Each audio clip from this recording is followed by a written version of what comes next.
Now? Can you hear me? Okay, then you're going to hear me blowing my nose. Excuse me. All right, if at any point you can't hear me, just let me know. Anyway,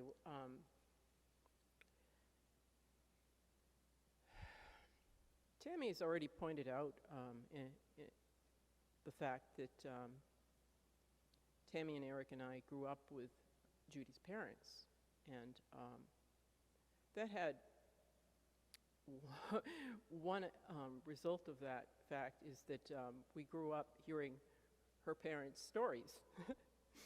You know, every family has stories that they love to tell. You know, they kind of savor them. They want to tell them, and because they're so enjoyable and pleasurable. And in our family, growing up with my grandparents were the storytellers, and very frequently the subject of those stories, almost almost 90% of the time, was Judy when she was a little girl. So I want to talk about Judy as I heard about her, and then as I came to know her, and just sort of review her life. And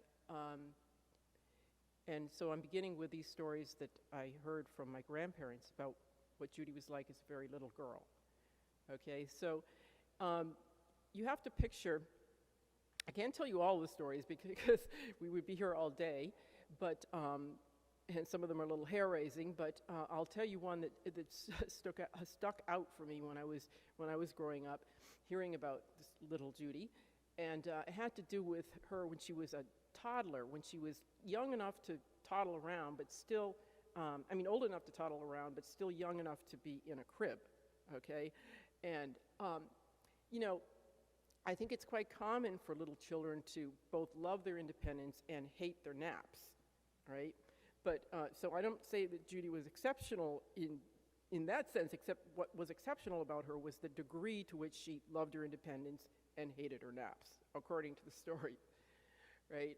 So apparently, she would be put down for her nap, and then, a half an hour later or an hour later, my grandmother would find out that she was found wandering around the neighborhood, right? Often without any clothes on. So she would, some neighbor would say, Judy's wandering around. So they would bring her back, and this happened time and time again. So finally, and you have to bear with me on this part because this is the kind of thing that nowadays would not be done, but my grandparents, in exasperation and despair of keeping her in her crib, built a kind of a cover, and they had a little lock on it, and they locked her into her crib for her nap. Okay, so this was going to be a done deal, and this is going to fix her wagon, and she's going to take a nap. And so my grandmother, looked in on her. She seemed to be sleeping, all's well. And then I guess some intuition led her to go back and look again. And what does she see but Judy's little hand, when she thinks she's not being seen, snaking out through the crib, up to the key hanging on the wall, grabbing the key, unlocking the lock, and making off, right? So this is what she was like as a little girl, very little girl. She loved her independence. She loved her freedom. She was stubborn as stubborn could be. And she would herself say this was her Taurus nature, right? That she was bull stubborn and anyway, besides loving her independence and being very stubborn, she also loved animals, I think, from the very beginning. She loved them very fiercely. And I grew up hearing stories about her love of Bun Bun. I'm not even sure what Bun Bun was. I think it was a little toy, but it was a little bunny. And so she began, I think that's, again, typical. Children learn to love, they learn to love their parents and their siblings, but they also they learn to express love towards their toys. So she loved her little Bun Bun, and loved it fiercely, and she went through a phase of apparently drawing endless, infinite numbers of pictures of bunny rabbits.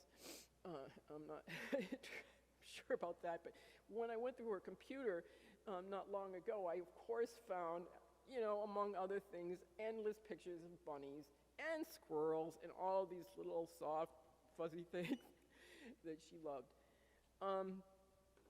Anyway, so as she grew older, as Tammy's already mentioned, so you imagine her as a kind of a preteen, skinny little Judy with the blonde hair. She was passionate. She grew passionate about horses, sufficiently passionate about horses that she volunteered to muck out stables so that she could get access to the horses and learn to ride. And she actually became a quite good rider. She learned to ride English style. And there are pictures of her as, again, really like, I don't know how old, but like 12 or something, sitting, with perfect riding posture, straight spine, knees tucked, heels down, chin up, and reins loose, perfect. And pictures of her like that. And she would win prizes. She won, blue ribbons and a couple of red ribbons at, I guess they're called equestrian shows.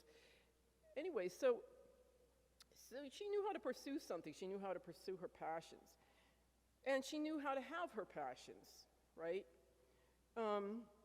She was very generous emotionally, extremely so. And anyway, I should also mention about in the horse vein that she knew an awful lot about things you never expected, and you'd be talking to her about something, and all of a sudden out would pop this information. And of course, she knew a lot about horses. During the pandemic, at the very beginning, when we were all locked in, so to speak, in our apartments and houses and so forth, and I used to walk down. There's a stable near where I live in the Bronx, and I sort of would call her up from my walk, and I'd laugh because I felt like, everybody is in their homes eating and looking out the window. And I would go to these stables, and there would be all these horses. Whoa, in the, can you still hear me? Yeah, okay. There'd be all these horses, and their heads would be sticking out through the stalls, and they'd be eating and looking out the window. But anyway, so I would tell Judy about these little horse adventures, and I'd go home, and I would, on the phone, I would describe the horses to her, and she would know immediately what kind of horse it was. What kind of a nose, how tall it was, the color, and the that, and the other. And this was not limited to horses. She knew an awful lot about things, and she was quite, would just sort of come out with it, and you would be like, oh, goodness, I didn't know you knew all that.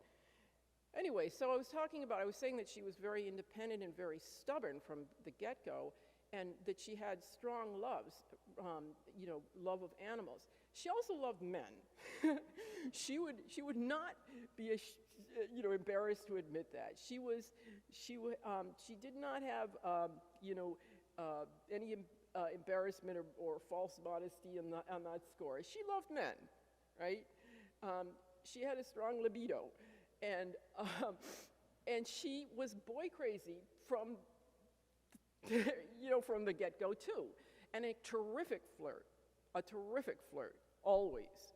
So if you picture her in her teens now, I'm working my way up to her teens, you have to picture her, this is in the 50s. I mean, she's classic 50s, right? She looks sort of like a Gidget, if you know what the Gidget is, except a little taller than that, right? So skinny, tiny waist, ponytail, skirt, bobby socks, and all of that. She used to, she probably would kill me for saying this, but stuff her bra with tissues to give her more of a shape. But anyway, so she would, and she had an eye for the boys, and she liked the greaser type and the motorheads, and so she would hang around with the greasers and motorheads, hoping that the skinny little Judy would be noticed by them, right? I think then, as she got, so I'm going to segue quickly to, I was also mentioned in my notes here that she could be very imperious with the fellows too. And she told me once that she demanded of some passing kind of hick or hayseed, some farm boy that was driving by in a truck. She just waylaid him and demanded that he drive her up to this dance in this local place. And then she just said, get lost. um, so, she knew her own mind.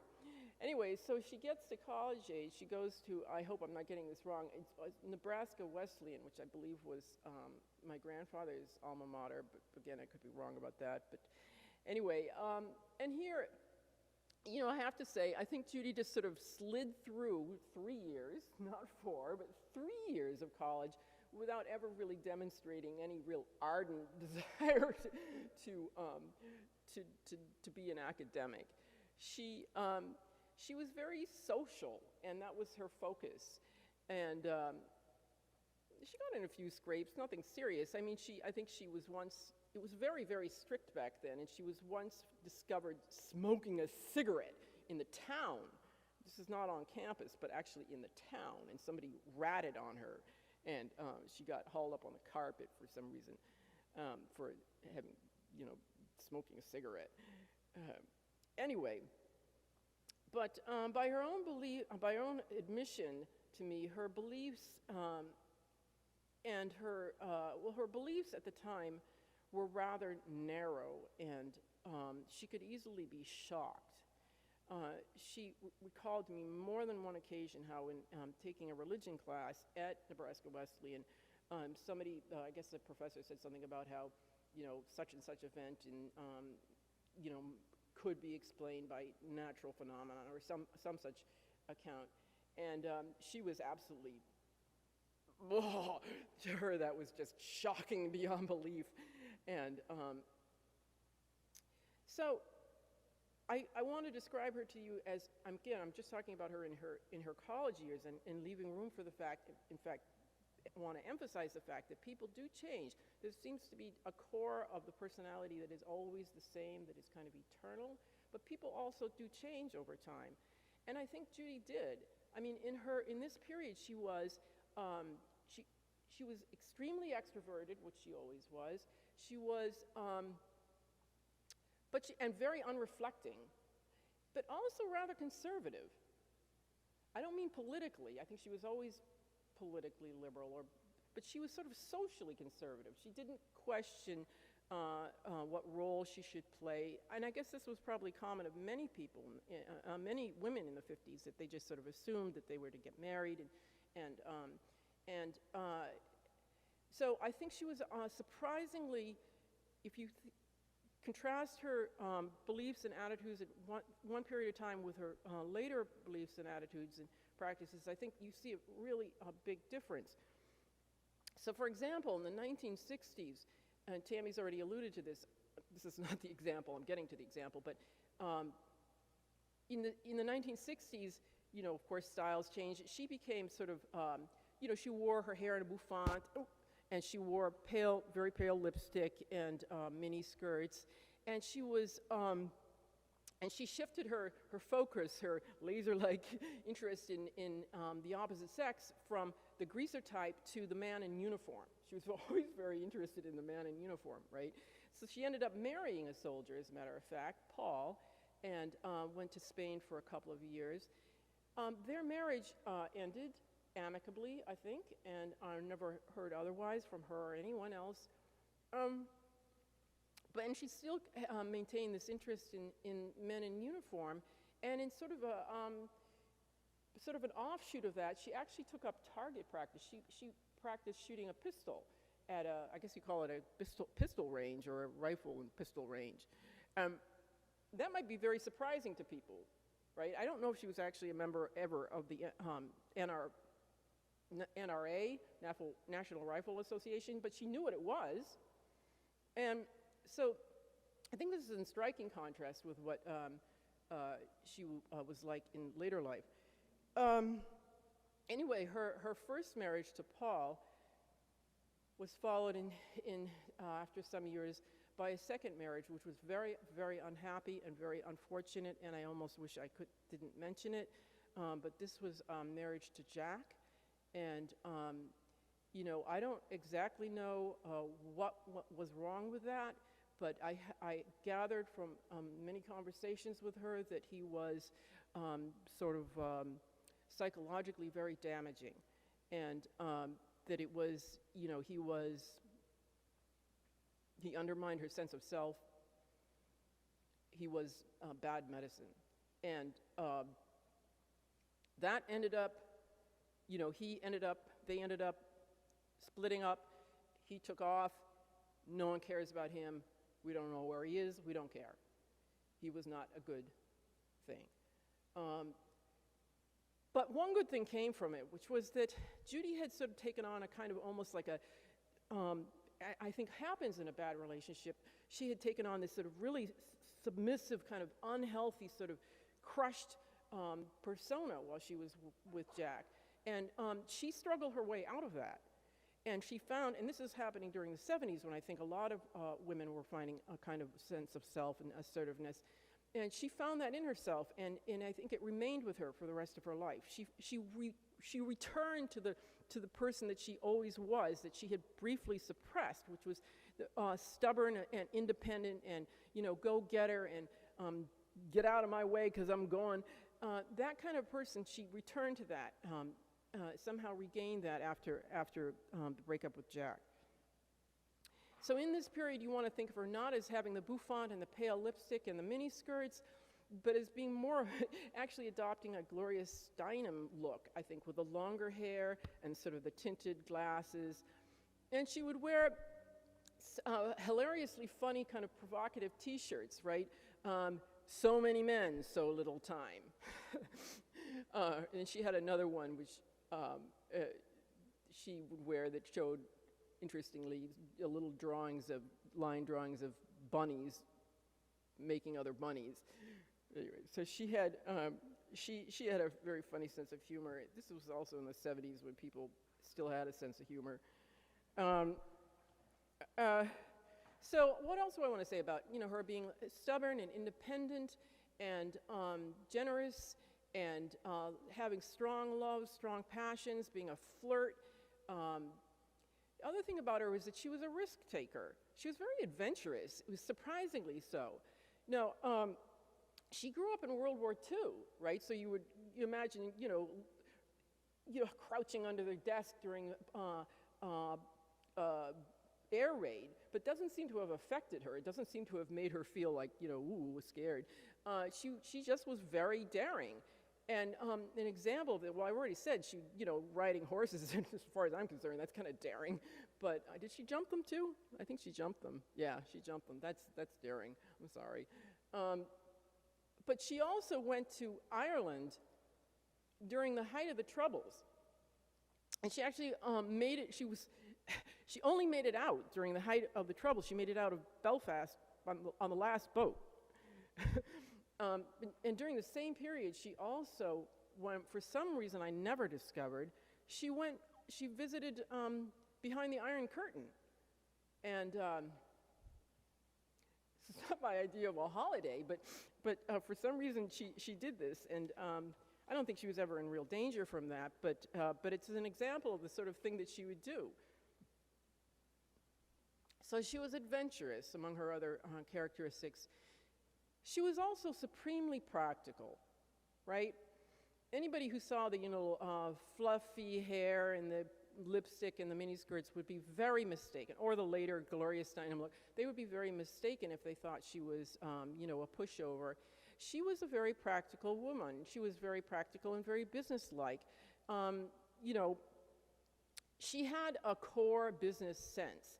And this began to emerge, and it grew stronger, and she got more skilled at it over time.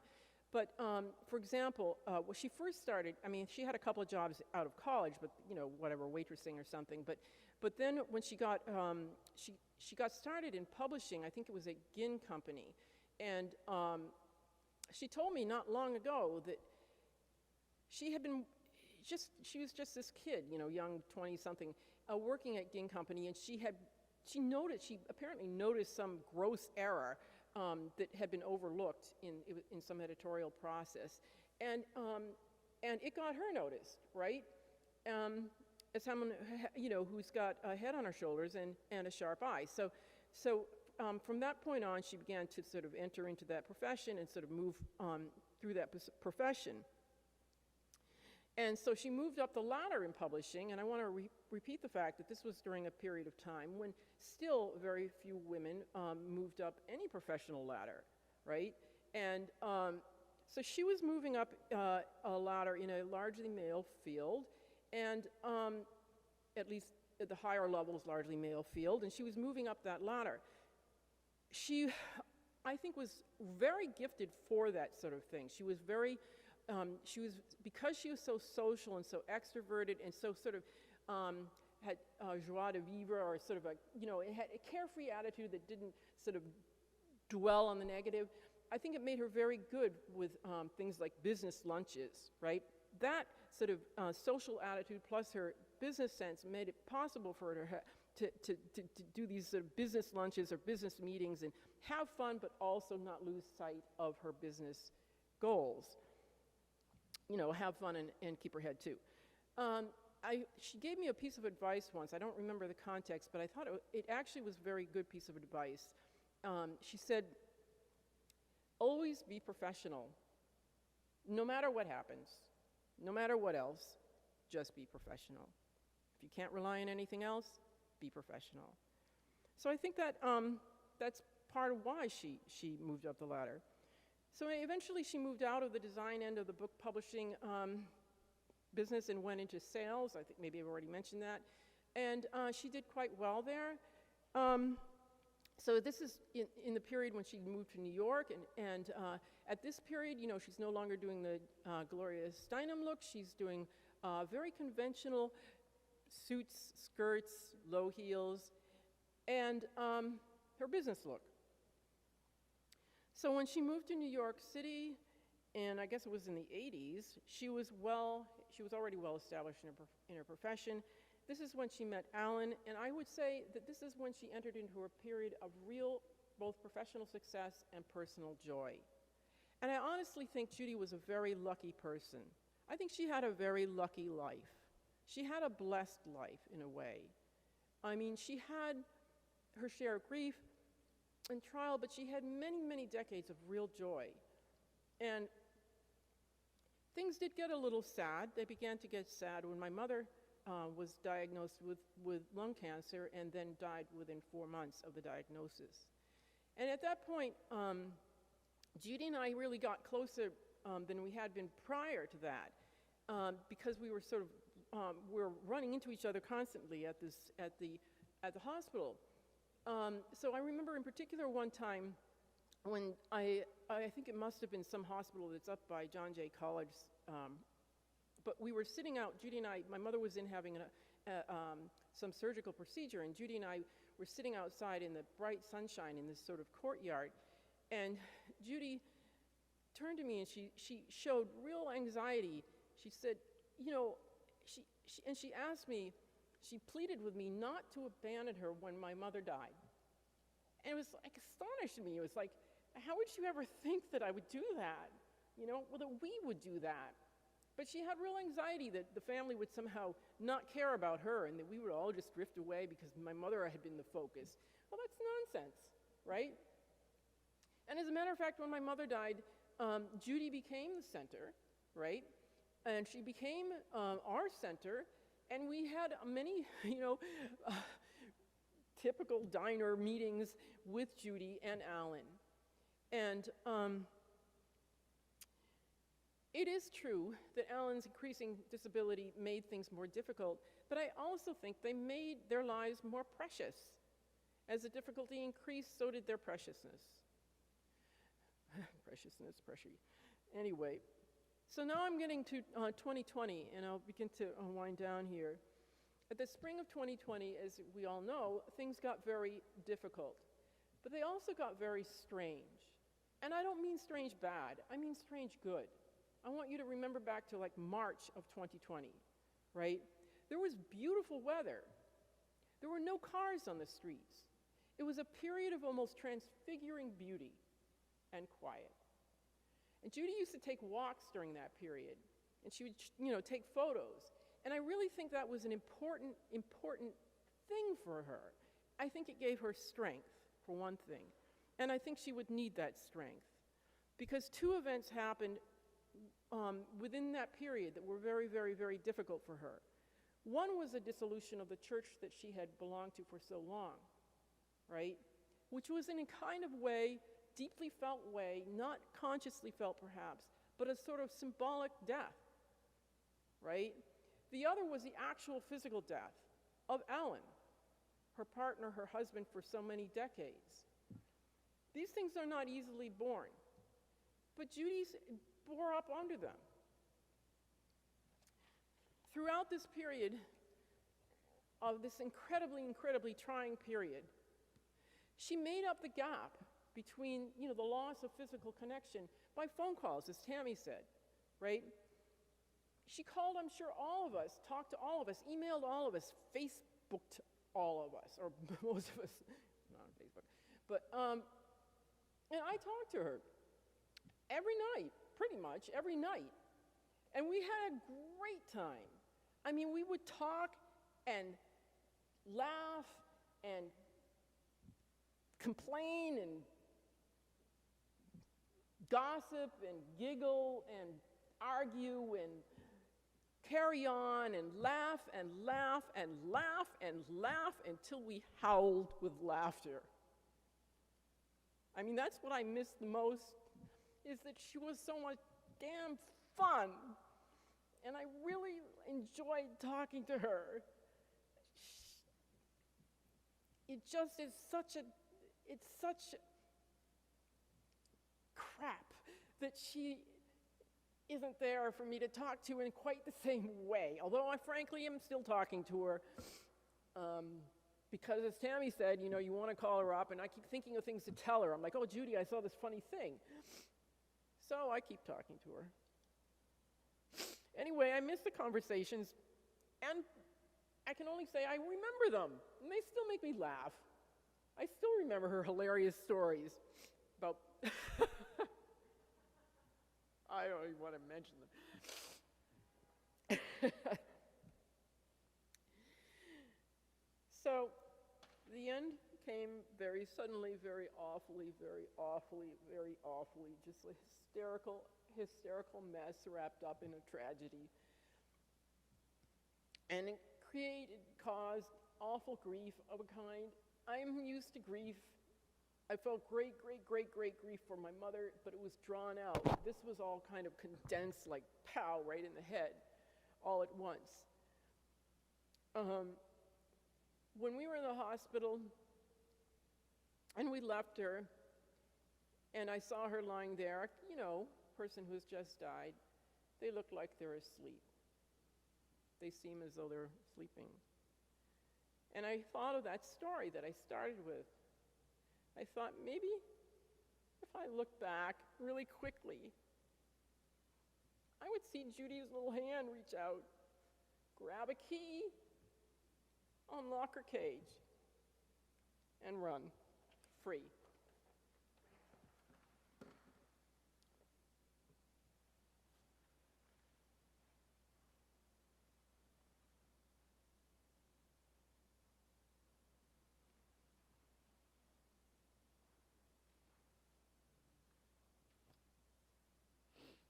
Thank you. Thank you both so much for bringing her into this room throughout her different phases and stages and moods. I'm Rabbi Leanna Morit, and I'm the spiritual leader of this synagogue, and I had the distinct honor of being Judy's rabbi and teacher. And I got to love her in life, and so very, very sadly, also held her hand and sang to her as she transitioned from this plane of consciousness to the next. We were all right there, back of the room, waiting for her to enter. I know I didn't know her as long or as deeply as her beloved nephew, Eric, and of course nieces Tamara and Rosalind or Christopher and Taylor. This is a far more profound loss for you, and I am so, so sorry. She loved you dearly, spoke about you often, and she knew how you loved her.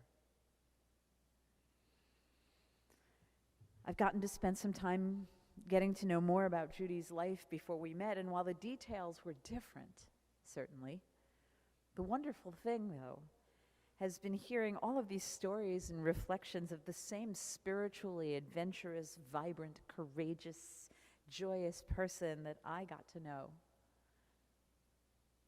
She called me not long after Alan died. It was cold. It was a cold call. And this in and of itself is a pretty brave thing to do, really. It was about a year and a half ago or so when the world that we knew, we were all felled by COVID's first wave, and she wanted to honor Alan's Jewish tradition by incorporating Jewish ritual into a memorial that she was planning, and she asked me to help her with or lead in some way. She was really mourning his loss and wasn't pleased at all when I told her that anything that I could schedule at that point would have to be virtual. She wanted to memorialize Alan in person. Of course, none of us had any idea how long it would be until gathering in person would be safe, so we left the door open for a future conversation, future plan, ritual, and we said goodbye.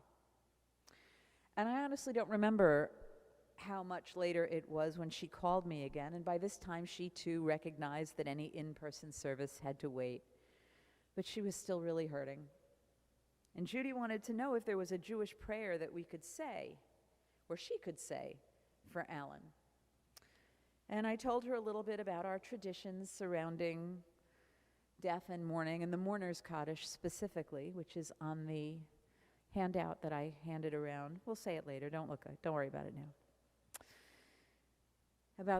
I told her about the traditions surrounding this prayer, and I invited her to join us and offer this prayer for Alan for the traditional 11 months following a death. Well, Judy logged in every Friday night, and this became the beginning of a really beautiful relationship, not only between us, between Judy and me, Judy and the temple, and Judy and so many people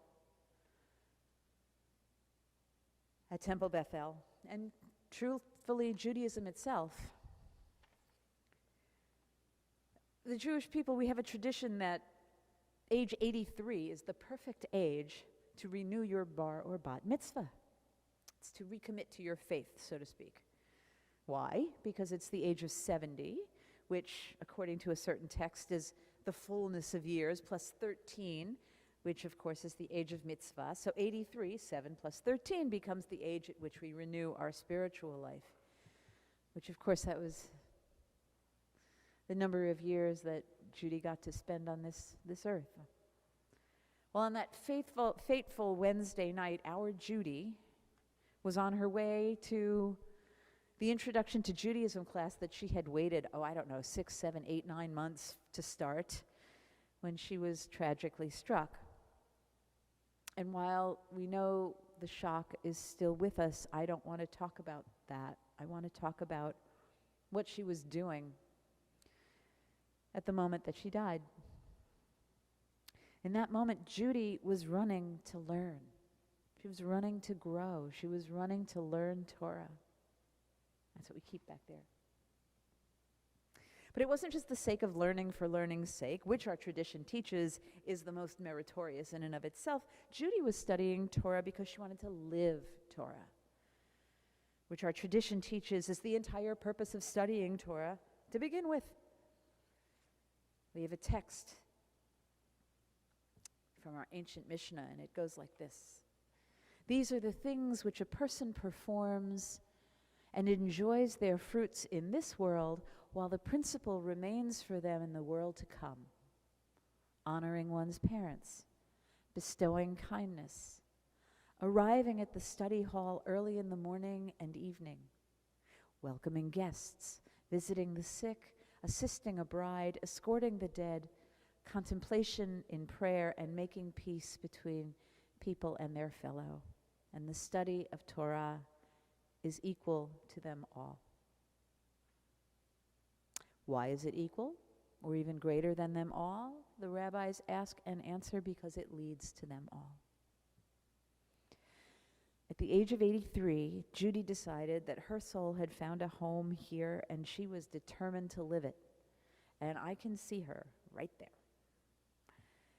But the way in which Judy embraced the mitzvot, Jewish life, our synagogue, the people, even before they were formally hers to assume, is something that really inspired all of us. All of us. Put us kind of to shame, actually. Judy, just in the last year, learned to read Hebrew. She logged in every week and was a star student. She completed the class. She could read everything. Judy just wrote a brand new novel, published this fall. Does anybody know the date? Anybody know the date of when that's happening? Roz, you know the date? Tamara, you know the date? Not quite. Last legs, yeah. Anyway, so she would gleefully describe this novel as a dystopian environmental fiction thriller, little sexy, if I remember correctly, which would fit in perfectly with Roz's description of Judy's sense of humor and knack for limericks. You could just give her a word and she would immediately riff with a limerick. They would be absurd, sexy, nonsensical, sometimes bordering on the gross or bawdy. They were ridiculous, but they would laugh and have a great, great time.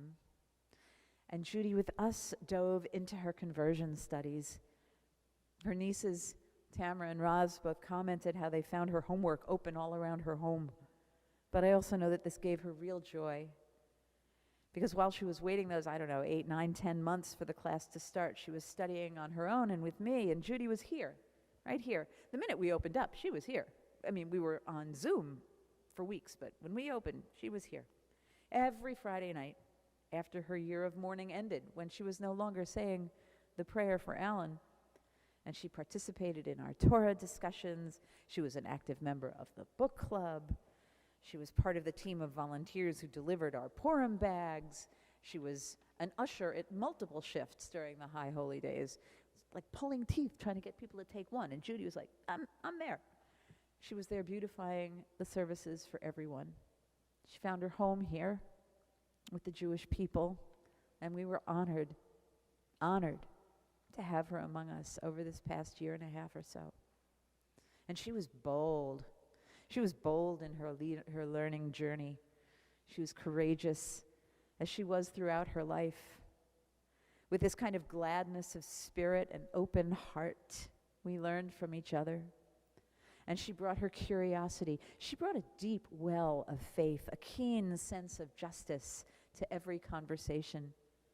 She had an intellectual integrity and a deep, deep belief that love would overcome. And she often, very often, would weave her parents into our conversations, especially her father, who, as you know, was a Methodist minister, and her grandfather, too, on her mother's side, was also a minister. And she taught about how much she learned and loved from him, and what she learned and loved about what she learned from him fits so well into the Jewish traditions that she was connecting to and making her own, and the connection to God that she was drawn to here. She participated in our adult learning class on death and the afterlife and took that really seriously, and I believe it was right after that that she started learning about Jewish death rituals. And she took it to heart that it's a mitzvah, it's a commandment, it's a responsibility to plan for one's own death. And that launched a series of conversations that led her to create her own end-of-life planning. And I know she took it to heart. The reason that we plan for this ourselves is to alleviate the suffering that our loved ones have to bear. She did that to make it easier for you. And none of us ever thought it would come so soon. But even in this, Judy is an example of how living Jewishly supports love, supports loving relationships, and supports community. As you heard, she's socially and politically active. Just last week, the Jersey Journal published, actually it was 2 weeks ago, this insightful letter that she wrote to the editor. And if you Google her, you can see it wasn't her first. Roz was telling me the story of Judy and Alan at a protest many years ago. and how, when those horses with the police on horses came out, everybody started running and fleeing. But as the skilled equestrian that she was, she just pushed right up against those horses and stared down those police officers as she was confronted with the cavalry. And I love that. I love that image of Judy, that, little Judy, at your own risk, call her little Judy. She was no pushover. It seems it was always kind of easy for a lot of people to dismiss Judy when you first met her, right? Petite, perky, open, sometimes even childlike, flitty, and a bit of a social butterfly. She was quick, she was witty, and disarmingly successful in business. You would underestimate Judy at your own risk. Our Mishnah, our ancient sources, teach also one who has acquired Torah has acquired eternal life. Judy died, having acquired Torah and learning and truly living a life of Torah.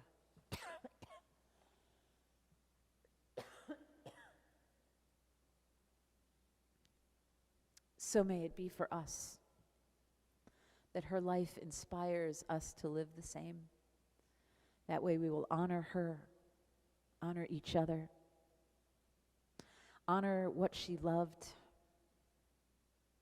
and that we inherit or also take on, and that may we, too, in honoring her, acquire eternal life. May her memory be for a blessing, and for the world, and our community, and for you, that she left better for being in it.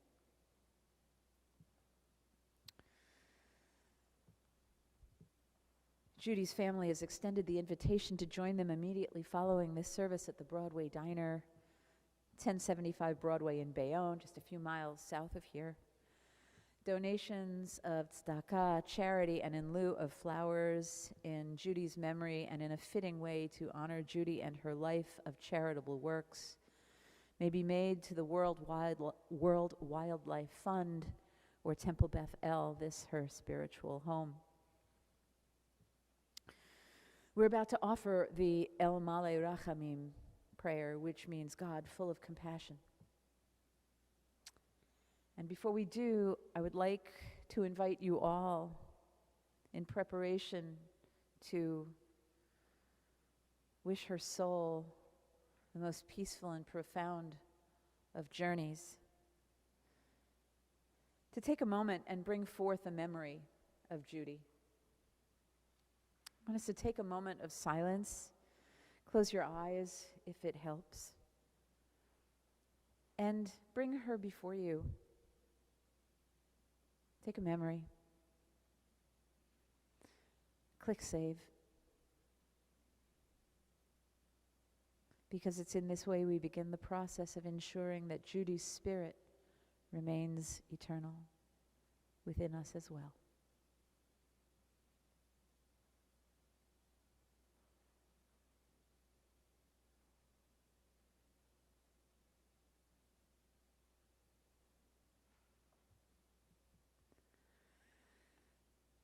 So before we offer this prayer, I'd actually like to invite each of you, or at least as many of you who feel comfortable, to call out one word that comes to mind when you think of Judy.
invite you to rise.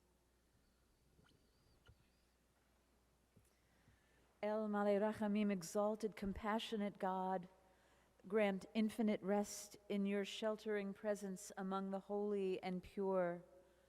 To the soul of Judith, daughter of Albert Henry and Marjorie Ruth, who has gone to her eternal home. Merciful One, we ask that our loved one find perfect peace in your sheltering embrace. May her soul be bound up in the eternal bond of life. May she rest in peace. And let us say, Amen. El Malei Rachamim,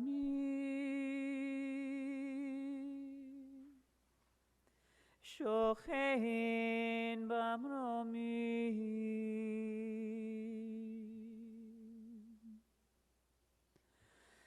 Amatzei Minucha Nechona Tachat Kanfei Hashchina, B'ma'alot Kedoshim U'tchorim Kezohar Arakia Mazhirim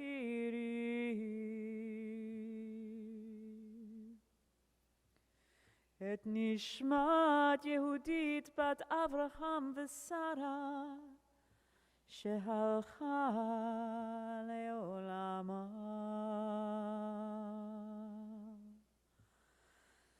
Began Eden Tehei Menuchata Anna Baller-Rachamim Astireha B'setek Nafecha Le'olamim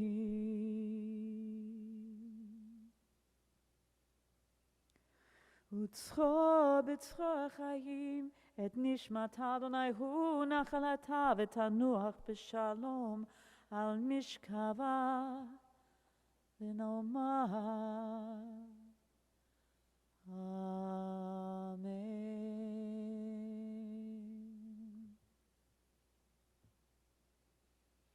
It's the way of our people that in honor of the memory of our loved ones who have passed, we praise the name and the ultimate mystery of God with the Kaddish prayer, which is on the sheet that I passed around before the service began. And if you were so inclined to read first the English and as much of the Aramaic as you dare, be a great honor to us as well as to Judy. Magnify and sanctify the great name of the one who willed and brought the world into being.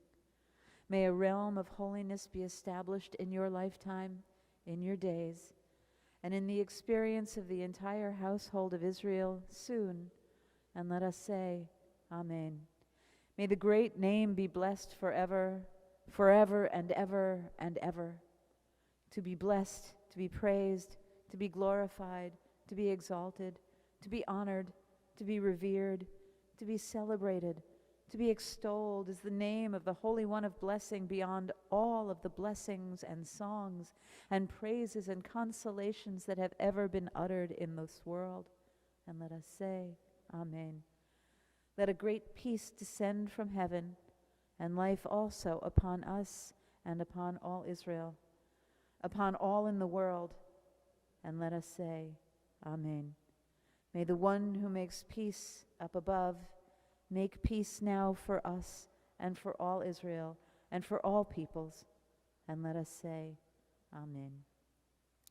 Yitgadal v'yitkadash shemei Rabbah, be'alma divra chirutei v'yamlich malchutei, b'chayechon uvyomechon uv'chaye dechol Beit Yisrael, ba'agala uvizman kariv v'imru, Amen.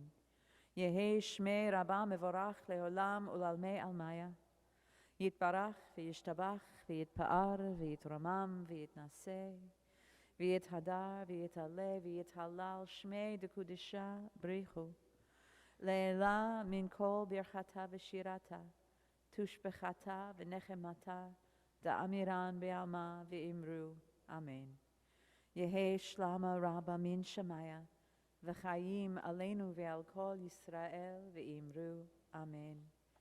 Oseh shalom b'mromav hu ya'aseh shalom aleinu ve'al kol Yisrael ve'al kol yoshvei tevel ve'imru. Amen. Ladies and gentlemen, we now move to the job of mourning and comforting and being comforted. And in the Jewish tradition, we offer these ancient and traditional words. May the omnipresent one comfort you among all of the mourners of Zion and Jerusalem. Hamakom yenachem etchem betoch sha'ar bavlei b'tzion b'Yerushalayim. Ladies and gentlemen, this concludes our service, and on behalf of the family, really, thank you for coming and honoring Judy.